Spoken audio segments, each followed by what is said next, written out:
Hi, I'm Charlotte Moser, the co-director of the Vaccine Education Center at Children's Hospital of Philadelphia. Today on VEC Vaccine Notes, we're going to be talking about hepatitis A. Now, hepatitis A virus is often thought of as a travel-related virus, but really anybody can be infected, as demonstrated by outbreaks in the United States. Some have been traced to common foods like frozen berries, and others have been traced to common activities like going out to eat. Speaking of going out to eat, have you ever seen signs hanging in a restaurant bathroom indicating that employees must wash their hands before returning to work? When you see those signs, you really should think about hepatitis A virus because it's one of the main reasons for those rules. Hepatitis A virus spreads through food and water that's contaminated with feces from someone who's infected. And people can spread this virus even before they know they've been infected.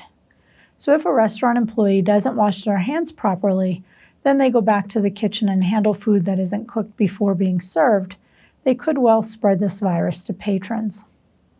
As we talk more about this virus today, we'll go over some of the data that demonstrate considerations when it comes to outbreaks that have been traced to restaurants.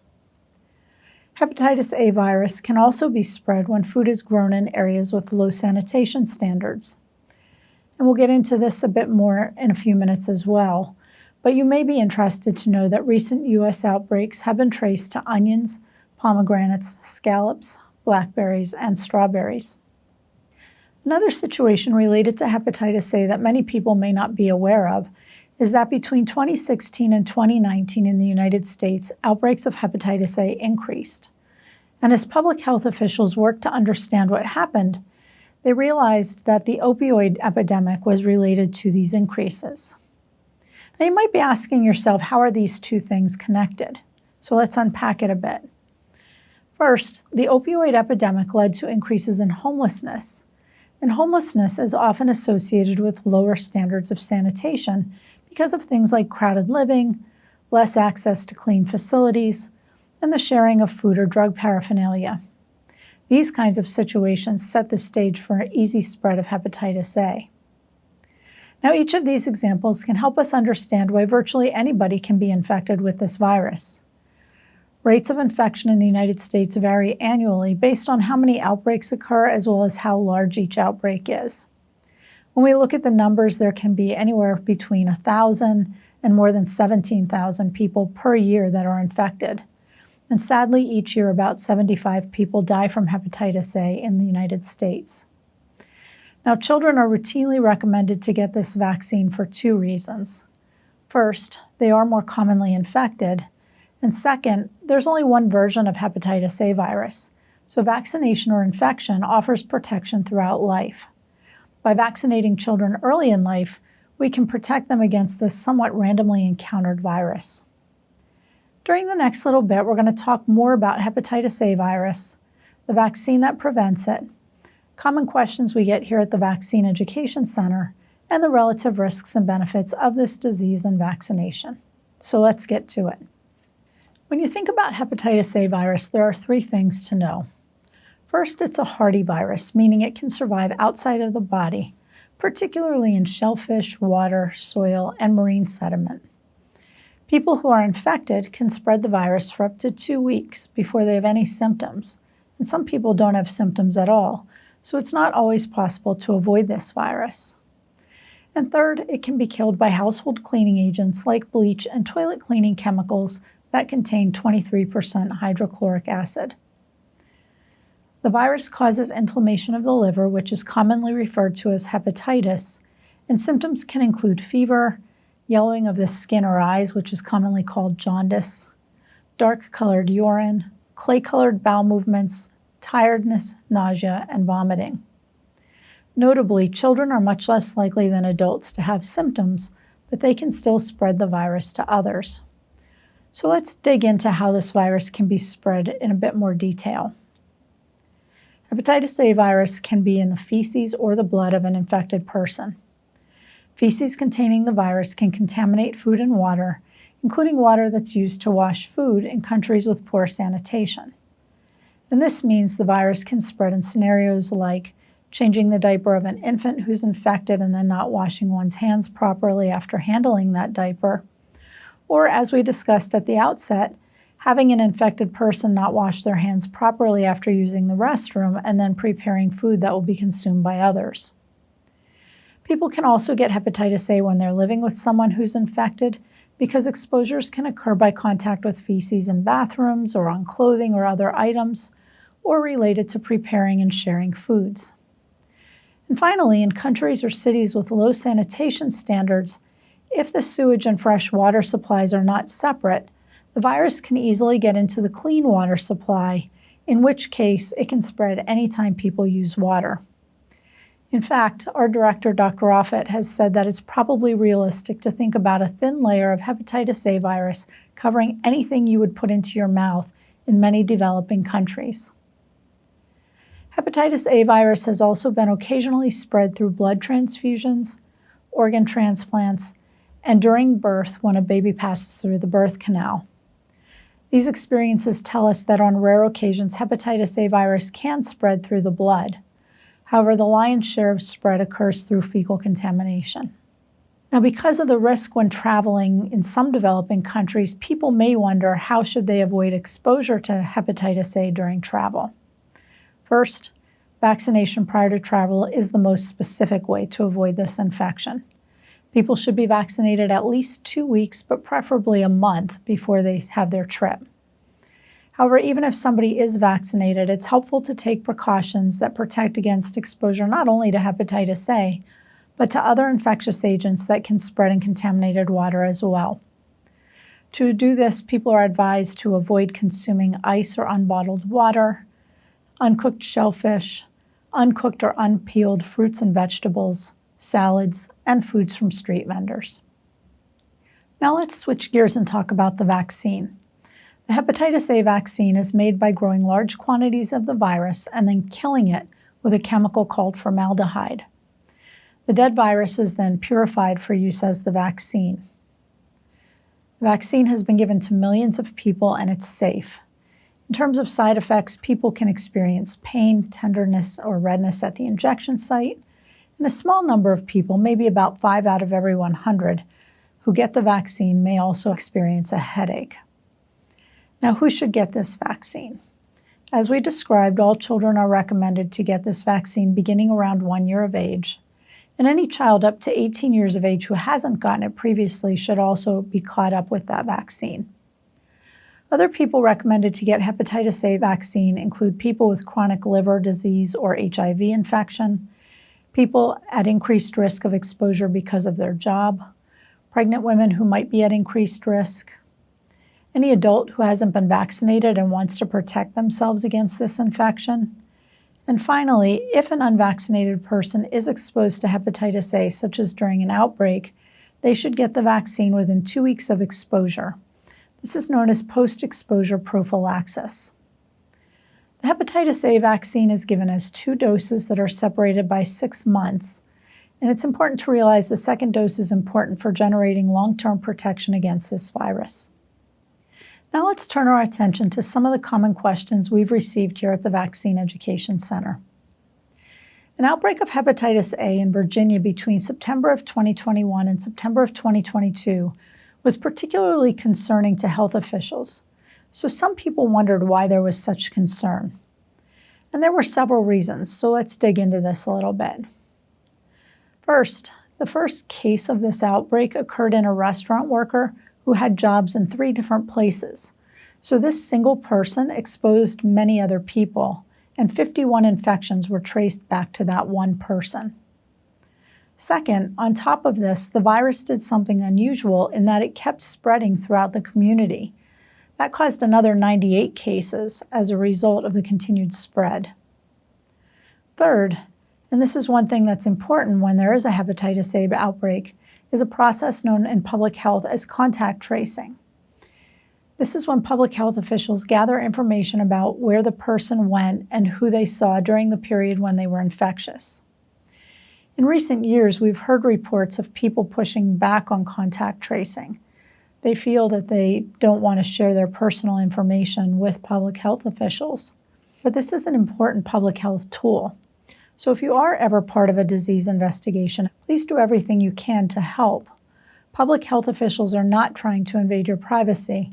They're simply trying to stop others from getting the disease. And because infectious diseases don't respect borders or personal freedoms, we really do need to work together to combat these infections. In this situation in Virginia, two things limited the ability of public health officials to get the information they needed to complete contact tracing. First, there was one person who refused to cooperate. And second, they were unable to get contact information from many of the other people who may have been exposed. As a result, they couldn't determine who was exposed from about half of the people who were infected. Another thing that was concerning about this outbreak was the number of severely ill people. More than 60% of the infected people were hospitalized, 3 died, and 1 needed a liver transplant. Also remember that vaccination can help if it occurs within 2 weeks of the exposure. So public health officials worked to make vaccines available to the restaurant employees who had been exposed, even holding on-site clinics. Despite this, less than 20% of eligible restaurant employees got vaccinated. Now that brings us to something I alluded to at the beginning of our discussion today when talking about restaurants as outbreak locations. This Virginia outbreak started with a restaurant worker. Public health officials struggled to get information from contact tracing, and only about 1 in 5 eligible restaurant employees got vaccinated. The public health officials also knew of data from a 2013 survey that found employees of the restaurant industry reported the highest rates of drug use in the month prior to the survey. And they also knew that between 2016 and 2019, the opioid epidemic had led to increased hepatitis A outbreaks. So taken together, this situation was extremely concerning because it contained signs of a confluence of events that could have quickly led to an explosion of cases of hepatitis A at a time when those who were knowingly ill were more severely ill than usual. When all was said and done, the Virginia outbreak cost more than $3 million, but it was finally contained. Now, another question we get relates to the word hepatitis. Hepatitis is a general term used to describe inflammation of the liver. We talked about the symptoms associated with hepatitis a bit earlier. Things like nausea and vomiting, pain, dark-colored urine, light-colored bowel movements or diarrhea, joint pain, and yellowing of the skin or the whites of the eyes, known as jaundice. Because a group of viruses is referred to by the name hepatitis, like hepatitis A that we're speaking about today, it can be confusing. There are 5 viruses named as hepatitis. They're labeled A through E. The first 3 are more commonly known. That is hepatitis A, hepatitis B, and hepatitis C. But there are some striking differences between the different types of hepatitis-labeled viruses. And we'll talk more about that in a moment. Let's finish talking about the general condition known as hepatitis, because there are 2 additional points that are important. First, hepatitis or inflammation of the liver can be caused by many things. That includes other viruses like adenovirus, cytomegalovirus, which is also known as CMV, Epstein-Barr virus, herpes simplex virus, yellow fever virus, and dengue virus. Hepatitis can also be caused by some bacterial infections, particularly if they're severe enough to infect the bloodstream, which is called sepsis.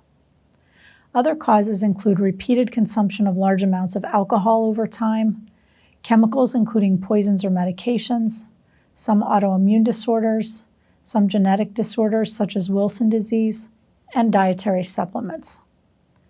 The second point to be aware of is that hepatitis can be short-lived or it can be chronic. When it's chronic, it doesn't resolve and it can eventually lead to liver disease or liver cancer.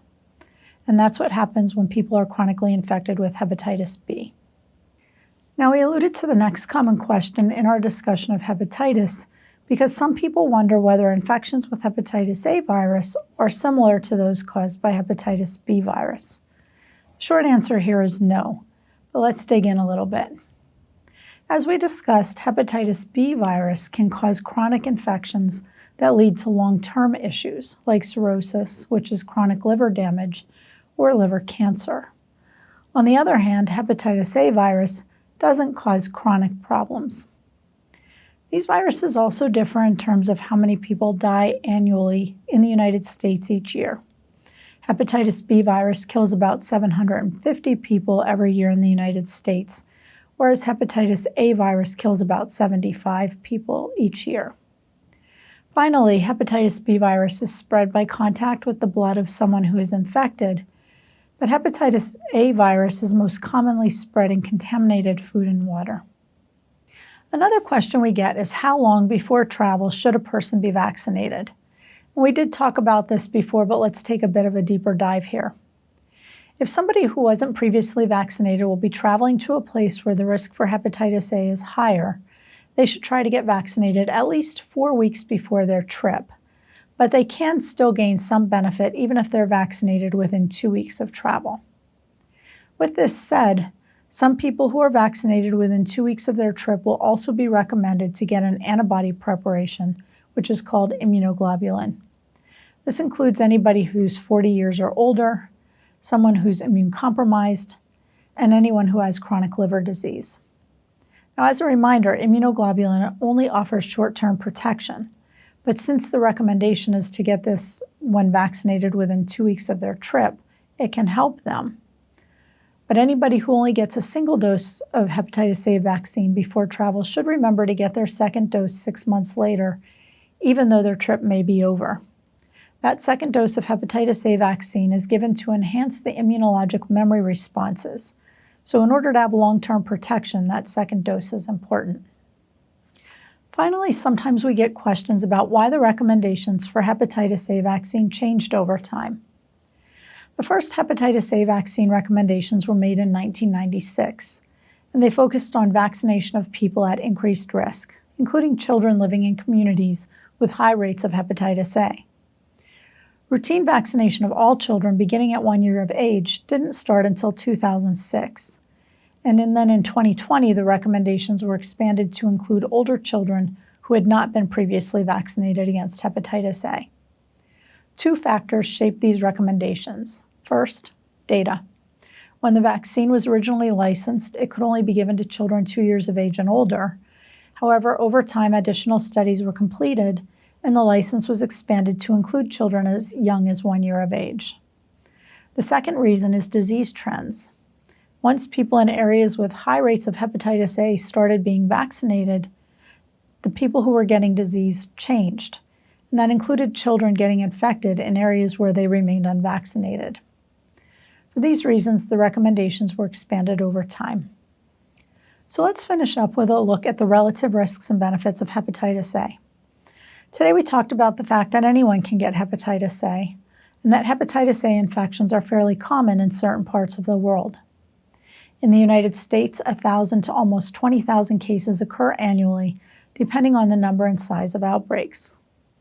We also talked about the 2021-2022 outbreak in Virginia and how some factors in that outbreak were worrisome, particularly the severity of the disease, the difficulty getting information from affected individuals, and some of the unique risks associated with restaurant settings, such as the fact that an infected food handler who doesn't wash their hands properly can start an outbreak.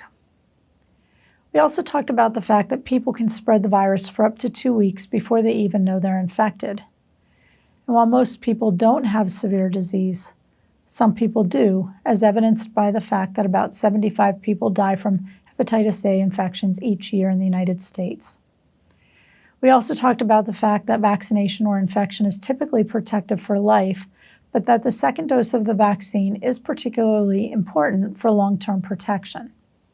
And we discussed the limited side effects that people can experience after vaccination, including injection site reactions, and for a small number of people, a headache. For these reasons, when our team evaluated the relative risks and benefits of this vaccine, we felt that the benefits outweighed the risks. And we hope that after you've had a chance to review this information, you feel that way too. Thanks for listening today.